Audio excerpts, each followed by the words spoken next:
Happy Sunday to you. You're listening to Local Love here on WCRS. I'm your friendly neighborhood corn dog, bringing you an hour of local tunes. This week, Vibe Society takeover of Local Love. What is Vibe Society, you may ask? Well, Vibe Society is a hip-hop production showcase hosted each month at Rehab Tavern. Hosted by Illogic and Grant Gatsby this month, featuring the Smokin' Section, the Audio Unit, and Drasmatic. As always, sounds provided by Mayhem, and it's absolutely free, happening this Friday, 11/14. Kicks off at 9 p.m. We started a show with one from Mayhem. It's a track called Solo Axis. Then we got one from Smokin' Section featuring Illogic. That one called Lesson in Love. We sit down with Drasmatic virtually here from Castle Corn Dog. Hello. Drasmatic, nice to have you on the show. Kick it off. Let's start with this question. Your music samples a ton of jazz. Can you walk me through your process of selecting a sample? Oh man, I'm looking at. I just made a beat today. The Crusaders. I like to go to like these mom and pop kind of record shops and look for rare samples nowadays. Like I like to like find like different varieties of jazz, of soul, of different random rare jazz records on the cheap. So I go, I'm the hands and knees type digger where I go through records and I'm looking for the rarest jazz sample. And I like the challenge of using the MPC, using the SP404 MPC software, Logic, and sort of, doing different methods of chopping or looping within a jazz record. I like to filter with the 404 and give it a nice tone, speed, pitch. And another element that I add to all my beats is chopping a vocal sample. And I will take like a vocal record, like a soul record, and chopping like a portion of that record, like a small, like at the end of a loop, chop like a vocal sample at the end of each 4 bars and kind of rearrange it into every 8 bars over a 16 and add like a flair to it. That takes pitching, that takes speed. And I want to reveal a secret in this interview. Part of the thing that I specialize on was taking the jazz record with the soul record with the MPC, not using Serato nowadays, but with the MPC, is chopping the soul record to the jazz record and adjusting speed and velocity to match, which takes similar BPM. So I love the challenge of looking for rare records and looking for even rare soul records and chopping elements together and using a filter to kind of give it a nice feel. Because on some of these, I know we're going to go through this later, but on the Illogic track that I produced with Alyssa the G, I used the MPC. And on the Myka 9 track I produced, Third Eye Gems, I used Serato. So I use different methods and different ways to come up with stuff. Nowadays, I'm strictly on the MP. We're going to get into that track, Third Eye Gems, coming up. Can you tell me a little bit about that track? So a lot about that track is me and Myka. We met actually in Berkeley, California, I believe about 2 to 3 years ago. The initial connection to Myka was through Infinite Divine out of El Paso, who are some of Myka's friends. And they told me a long time ago, hey, if you want to work with Myka, we can link you with a track. We can get on a track with Myka. You got to, pay for a feature, get out there and just send him some music, send him some beats, he'll work with you. The thing that changed, well, there's another track I did with Myka called As the World Learns. The guy that Sunsolar Stokes, we ended up working with Scarab later, but during that time he was going through a process. So I just ended up working with Myka individually on As the World Learns. Later on, Myka hit me up and said, "Hey, you want to do another track?" I'm like, "Yeah, sure." That was Third Eye Gems. I came up with the concept and idea for that track. And I believe it was about humanity versus technology, the difference between the human mind comprehending ones and zeros, technology comprehending ones and zeros versus the human mind. And he just went off. I mean, it was when I heard that track, I was like, wow, this is spectacular. And he loved the Crusaders sample that I use. And it was a really, really dope joint. And he did about 3 verses. He extended the beat. Because whenever I send the beat, it was just a loop and a chop. When I got the verse back, he extended the beat even further. He said, "Oh man, I like this so much. I want to extend this further and make it even longer." I'm like, "Whoa!" So he's rapping consistently throughout the track. And at the end of the track, you'll hear this part that says, "Stay focused." That part, I was like, "Oh, I got to do something with this." I mixed this living hell out of it. I mixed it so bad. So it sounds good, but I mixed it so hard because I wanted to add emphasis to that part. You'll hear that. Sure. So this next song, Third Eye Gyms, featuring Myka 9. You're listening to Local Love here on WCRS. Drasmatic, and Myka 9. Let's go.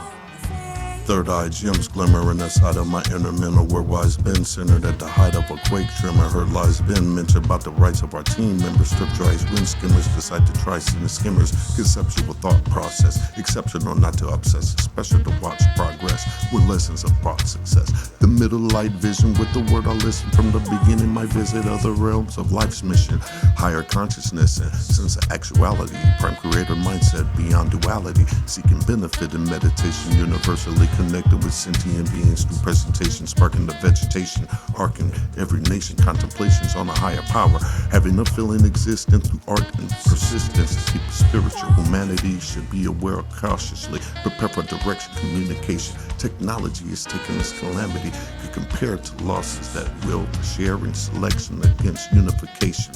But we're not breaking up, we're standing up on the edge of revolution that could reshape mankind. Convolution that comes with conclusions. Serious ethical security risks in using that demand our attention before abuse. Recent advancements in brain computers to entertain commuters who's perusing through avenues may enhance depending on the circumstances. Something sacred about music, song, and dance to repeat evildoers. Cerebral interface raises critical concerns about data security, privacy, and difficulty terms. Maintaining autonomy to imagine a future where our thoughts are still private from our minds, not intercepted or bought neutral, not manipulated or hacked. This isn't spirit science fiction, it's a pressing contradiction of facts. Without robust safeguards that promise with breakthroughs, it could also expose us to unprecedented fake moves and attacks. Vulnerabilities including loss of our personal sovereignty and holes in the barriers that may let snakes through. Sensory motor information that's transmitted, enabling one to be influenced by some other digit. Milestones pointed to the psychic internet. We connect and collaborate with the source and have no limits. The risks are profound. Who controls the sound? We protect our innermost being from misuse from feet to crown chakra. We ensure these tools are used ethically, not as instruments for surveillance, manipulating entities. Our soul's energy has immense potential and significant challenges that the decisions we make now will determine the balance.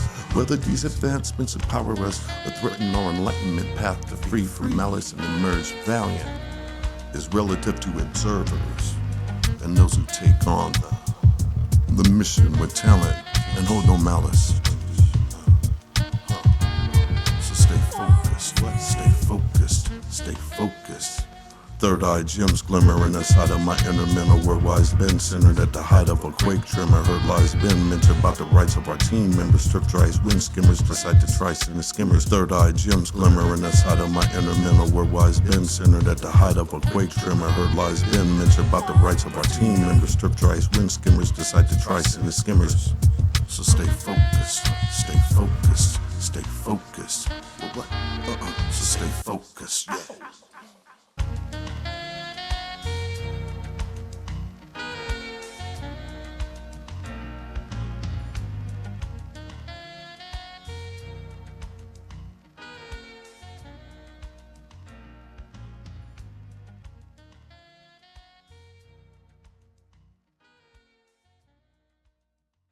You're listening to Local Love here on WCRS. We're here with Drasmatic as a part of the Vibe Society takeover this week of Local Love. So my next question, what are your top 5 jazz records of all time? Ooh, You're hanging out in the house. What are you throwing on? What are your top 5? I don't have a specific record. I do have specific artists. First of all, the first thought that came to mind, my favorite jazz record of all time is Ronnie Law's Flame. It has 2 songs on it that I just love. Second artist that came to mind is Grover Washington. I got to go with my classics. Wine Light and I would say Knucklehead is an all-time classic. Third, man, I know my top 2, top 5. Man. The Rippingtons, I would say definitely. The Weather Channel music with the Rippingtons, they play on the Weather Channel. I can go listen. As a little kid, I would listen to that. I'll be like, "What's that, Mom? That music is so good." And it was like, and I discovered it all these years later. I was like, "Oh, that's the same music from the Weather Channel. I got to make that into a hip hop beat." It was like awesome. All these years later, I discovered what that music was, and it resonated. It's so smooth and so eloquent to listen to. Anything smooth is just good. That's 3. 4. Who would I say? John Handy, maybe. John Handy, I would throw in there. I'm certain that he had like a classic record that was back in the 50s or 60s. That was just. I can't remember the title of it. It's on a green cover with a gray background. It's really, really good. And there's one of them on a carousel. It has some good joints on it. 5. Modern. I would say a modern jazz artist that I wouldn't sample that I would listen to was Ronnie Jordan. He has some like good neo jazz, like neo soul / jazz music. That's just listenable. I wouldn't sample that because it's too modern. So, I love jazz, and there's so much good music that's out there from that era that definitely needs to be revisited because it's just so deep and so soulful and so smooth. Even the upbeat jazz is just.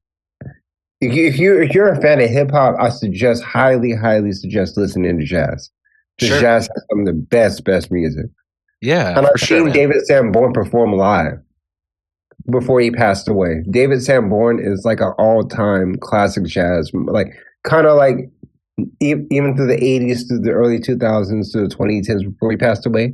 He had an excellent show. David Sanborn, gotta look that name up. Will do, man. So let's talk about live performances versus studio setup as far as what you do. Can you describe to me, what does your gear setup look like as far as when you're at home versus when you're performing live?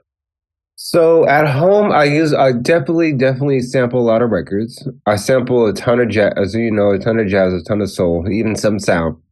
I use the MPC Live, Gemini turntable, MPC software, Logic, SP404A, and I have an MPD 226 and a Chord Cross interface. I have a Claret 8 pre.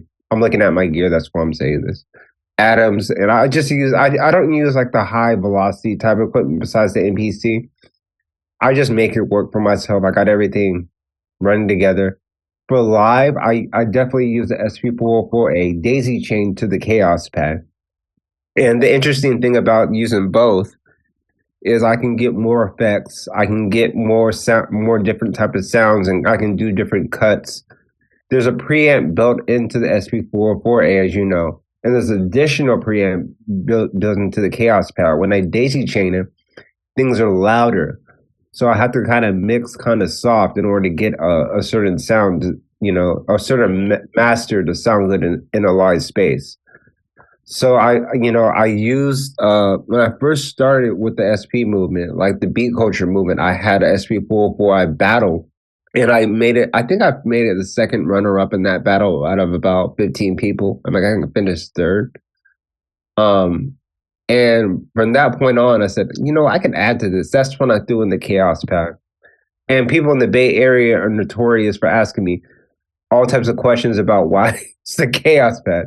They're like, oh man, Drasmatic is that's that producer that uses the Chaos Pad in the SP404. I know him.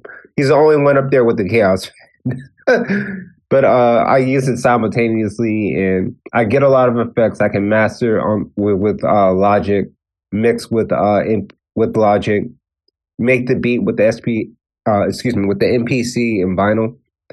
And I use the MPC software. I can tune drums. I can mix my drums, use a matrix, chop samples, chop vocals, chop sound, chop bass lines, drums. And I typically use a lot of producer kits, like Nick Wiz. If you heard of Nick Wiz, he's produced for Rakim, is one of the artists he's produced for the 18th Letter. Okay. I have some of his drum kits. I have DJ Payne. I have Saucy Loops. I have some Pete Rock kits. I have all types of different drums. Like once or twice a year, I might buy some new drums. And I don't like using the same type of drums for all my beats. I mix drums up and use different types of drums. Like I might use a kick from one drum break and a snare from another drum kit. I might flip up the hi-hats, flip up the sub kick, like the ghost kick. I might do different things just so I can hear my ear. I train my ear to try to make it sound good. I'm not just throwing some cheap drum over there and trying to make some cheap beat. I like using the right drums. That way I can get a distinct sound. And Sure. I filter with the 404. I filter my main sample, hook, vocal, drums, and bass. That way I can add more of an atmospheric sound to it. So I mix with Logic. I use, all types of compressors, EQ, limiters, delay, exciter.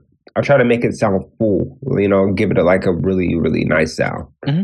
So if the Chaos Pad is so uncommon, how did you arrive to using that? I wanted to do more. I wanted to do something different. I wanted to think outside the box. And the interesting part about it is, I only use about 3 or 4 or 5 effects on it, and I train myself to chop and how to be creative with it and not do all types of just simple effects. I wanted to add a certain kind of an orchestrated, kind of put together feel with the Chaos Pad and the SP404. So, I'll use isolator, delay, and phaser and wah on the SP404. Then I'll come and use a delay, an LFO, or a delay with the Chaos Pad. And I kind of flip the effects up for it to make sense. Mm-hmm. That way, I don't want to, when I first bought the machines, I was overkilling it, doing too much. And then I kind of said, okay, let me get into a pattern that actually works and not try to do a ton of different stuff that just sounds out there. I want it to sound together. So I end up practicing and coming up with a different method that actually sounds together. And people were like, if you can't nod your head to it, if you can't dance to it, can't break to it, the beat may sound good, but I don't want to just throw effects over it and just throw them out there. I want to actually sound together. So I kind of orchestrated it and cut in certain ways over beats that make sense. And I rehearsed it, I practiced it. So that actual, orchestrated feel of music being together and sounded like it was composed almost. And it was actually performed versus just using cheap cuts and just, cutting over a little bits and pieces. I actually put it together. Make it sound like it's in unison. That's one thing. Sure. No, that's awesome, man. So how did you start producing? Oh, that's a good question. I started at age 18 going to college. I went to school for music production in Tennessee, Art Institute of Tennessee. I started out rapping when I was 13 and learned production at 18. Because I basically went to school just to learn how to make beats. I transferred from Art Institute to Diablo Valley College I believe it's 24, 24, and got a certification there. Went and got a degree from Delaware Valley College. And when I was at our institute, I used Logic, I used Reason, I used Pro Tools. I took some studio classes there. That's what got me into video editing, which I kind of knew some basics. I didn't know the advanced stuff. All that college work is all the advanced stuff. Film and audio engineering and production, songwriting, music business classes. When I went to Delaware Valley College and graduated, I landed a job working for Facebook doing like video production of some switch and camera operation and doing different things like that. Also working, I mentioned this earlier before the interview, working for the Board of Education, state and local government, doing video production. So with it came music, like video music production. I also got a second degree in IT, information technology, which taught me computer programming. And I got to shout out this one producer, your boy Pax, who uses computer programming to make BSTs and to make beats using coding, which is impressive. I never learned that, but I wanted to learn that from him one day. But back to it, I learned all these different ways of making beats just by either going online, watching tutorials, college, under DiBiase, shout out DiBiase, who kind of, I asked questions to, and I just picked his brain and I figured out different ways to do things. And it led to, me learning professional standards of how to make beats and how to mix, how to master. Some of those resources that I had in college taught me, how to like chop a sample, how to mix drums, how to mix bass lines. And with the MPC, they didn't teach chopping records, I think, at the time, or period. They don't teach that. But with the MPC, it became natural because I already knew the basics. I learned the basics of production using MIDI, which led to sampling, which led to the SP404 and the Chaos Pad and all this other stuff. It led to, me wanting to, even in the future, I'm still young, I'm 36, about to turn 37, pick up like the SP1200, the ASR10, or, the newer machine, and learn different ways of doing things, which in some circumstances in video production, for like state or local government or sports broadcasting, you have to learn video production and operating cameras and mixing video and mastering audio. It just works hand in hand. So tell me a bit about this next track, Mastering Elements, which features Illogic. That track was a lot of fun. And I made that track about a year ago by now. Beginning of this year. It was with Alyssa the G is a female rapper, FemC, out of the Bay Area. And Illogic was looking for features, and I just hit him up. I was like, "Hey, do you want to, can I get you to collaborate with my friend?" And he said, "Yeah, he'll do it." I gave him a beat. They came up with a topic of, I believe, I'm trying to remember the subject matter. Subject matter was about, freedom, liberation, about spirituality, about inner peace. And Alyssa, that's right up Alyssa's alleyway. Illogic is I heard, when I first heard Illogic, it was on One Brick by A$AP Rock. That's a classic track that, everybody knows. Celestial Clockwork, Diabolical Fun.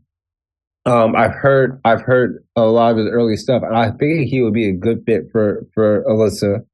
And that track was a really good track because both of their rhyming structure, the way that, Illogic likes his beat, it fit very, very well, in my opinion, with, them meshing. And it was actually a lot of fun. That's when I knew how to produce with the MPC, but I didn't know how to chop sequences. And that's when I learned how to chop sequences and flip my sample. I filter with the 404, chop the vocal up.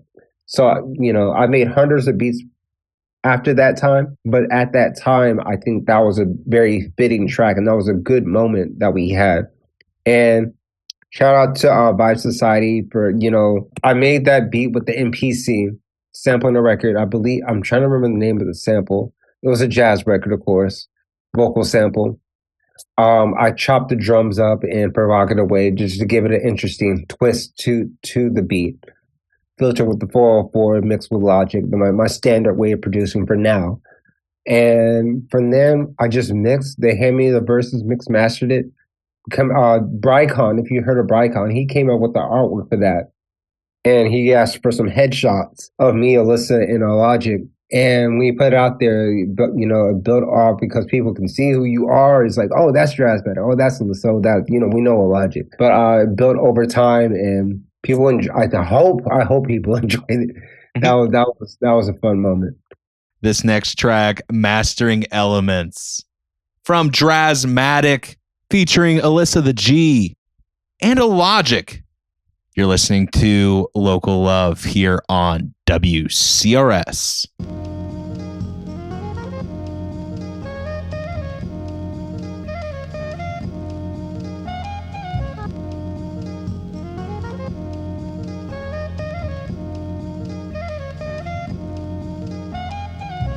Mastering elements of broken chemistry, periodically setting tables in the presence of mine enemies just to see how I feel about it. Never had the sense that confidence was lacking, just a recluse that never needed to boost esteem through the crowds reacting, but still takes pride in the smiles seen and handshakes given. Those that have learned from what's been written in pursuit of dreams forbidden on missions. Those that listen for guiding light, illuminating the path of illustrations, documenting the smooth sailing and turbulence of this flight.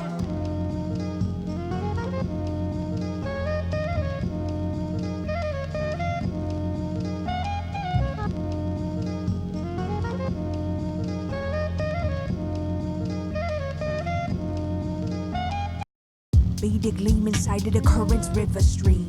Be the beacon of light just before the sun hits the sea. Oh, how beautiful it can be if we only believed. Believe like the kids at the theme parks. Believe like the truth that's inside of the Bible's bookmarks. Evidence in the words written. Be the bookworm that makes nights reign to kings. Be like the queens, plucking harp strings, smitten over what life brings. Be the thoughts sparked inside your brain. Be the thoughts that drive you insane. Be the extra pair of socks just in case. Be the balance between what ways.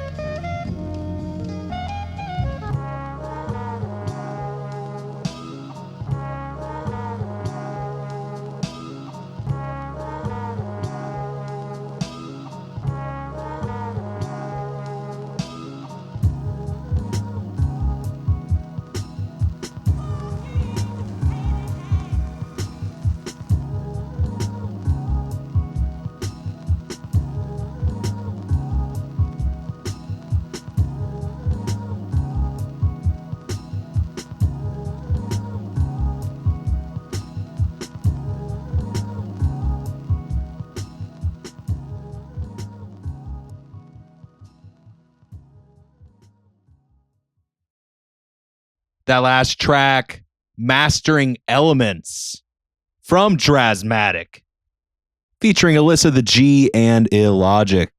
Drasmatic joins me virtually from Castle Corndog this week for the Vibe Society Takeover.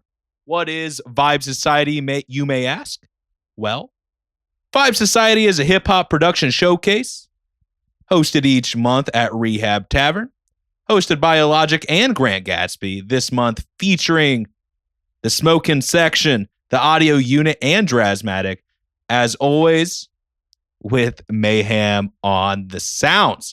Absolutely free, happening this Friday, November 14th. It kicks off at 9 p.m. Are there any records that you're listening to currently that you find really inspiring? Good question. I grew up a kid in the late 80s. So a lot of 90s hip hop I'm still listening to, especially the samples going back, because nowadays I'm listening to the samples of old school stuff. The last record I listened to last night was the new Ghostface record, Supreme Clientele 2. The new Big L record that just released with, features on it. A lot of like 90s, 90s hip hop, dated to today. What else have I listened to recently? A lot of Currency, DJ Fresh. I opened for him at the New Parish in Oakland. A lot of local cats. I got to shout out some names: Telly McLean, a lot of DiBiase, a lot of Madlib, a lot of J Dilla. Of course, J Dilla. You can't go a day. I can't go a day without not listening to J Dilla. It's just a ton of a plethora of different artists that I grew up either listening to, or there's certain stuff out there I haven't even discovered as far as music. It's like there's Dilla beats are still being released. It's 2025, and we're discovering new Dilla every day. They just had a tape drop about a week ago that was supposed to have I believe it was either Lauryn Hill. I can't remember who it was. I think it was Lauryn Hill. No, D'Angelo or somebody that was supposed to feature on it. And when I discovered it, it had some crazy stuff on it. I'm going back listening to like the older beat tapes, like Oh No, the Doctors Oh No's Ethiopian, Kev Brown, a lot of just producers and their beats and their beat tapes. And it's funny how these beat tapes are circulating. They're circulating. They've been circulating forever, but they're circulating, and people are just eating them alive. It's like every day, I can go on, go talk to somebody. Hey, have you listened to this? Have you listened to that? Or somebody might download something or to a website, and I download it, and it's just fire. I like discovering a lot of local art, because I think the local art is the best art versus the commercial art. The commercial art to me is just it's watered down. I like the rare beat tapes from artists that have some fire, just some amazing music. So I'm inspired by a lot of the early 90s and jazz and some of the rare forms of music that it's kind of heavily slept on. That music is the best music I've heard in my life, and people kind of sleep on it, but it amazes me how some of this art, that people, because I just by thinking about Dilla's book, how Donuts was critically kind of slept on at first after he passed away. Then it just blew up. It came up and people were just like eating it alive. It was like, and people were dancing to that music. At first they said, "Nah, this ain't hot." Then just people thought, "Oh, wait a minute, this is hot," And people were just like all raving about Dilla, and a lot of Dilla beats are just circulating.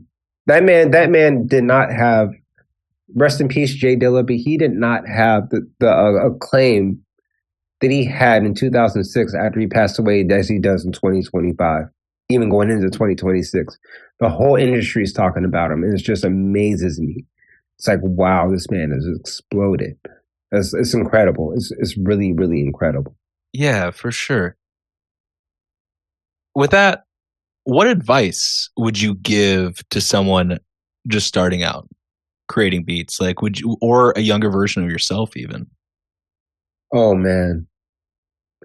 One thought I would give for a young producer is keep producing. The number one thing producers do is make beats. Make beats. Don't ever stop.